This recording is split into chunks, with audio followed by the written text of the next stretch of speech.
lips, what happens to the lips is exactly what I've explained before can happen to every other place in the face and the neck. Loss of volume. So if you look at the lips of a young person, so about circa age 20 in his or her life, the lips are very, very full, and they project, and in appearance and in proportions, if you look frontwards on the lips, the upper lip is 1/3 the volume of the total lip height. And if you look to the side, the upper lip will project about 1 to 2 millimeters beyond the projection of the lower lip. Those are the basic proportions of the normal youthful lips. But what happens with age? The lips become what we call pencil lips. They become thin to the point that they look like thin pencils. And so they lose the proportion in front view, and they lose the proportion in profile view.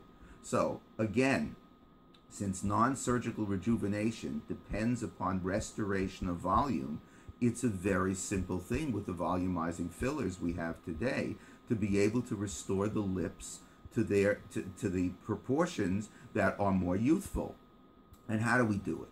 Well, it takes experience and expertise to be able to do the lips properly. There's no question that you can see many people walking around the street with lips that are called duck lips or trout lips. They look like fish, puckering like this. Now that's not the desirable proportions, and it usually represents an inexperienced physician and a person who has unrealistic expectations when they come in showing pictures of actors and actresses with lips that are pouted out like this. But for the majority of people, nobody wants to walk around with lips like this.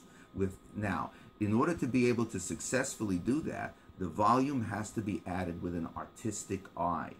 And it has to be done in such a way that the procedure is not uncomfortable.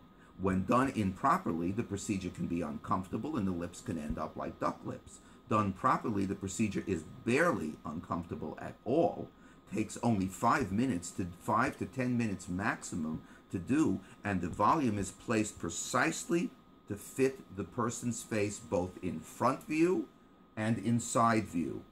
And done properly and restoring the volume, which can be easily done with a hyaluronic acid volumizing filler, easily, you can actually restore the face to youthfulness because the lips are a central area of the face. The two most important areas of the face are the eyes, which command our attention to the extent that we even have the expression in English, we see eye to eye. It's because we're looking in Western culture. It's not like in the Far East where everybody looks at his shoes. But here we look at each other in the eyes, so every defect around the eyes captures our attention. Next importance is around the lips. So that what happens is we focus first on the eyes, then we go to the lips. And if they look aged, we look aged.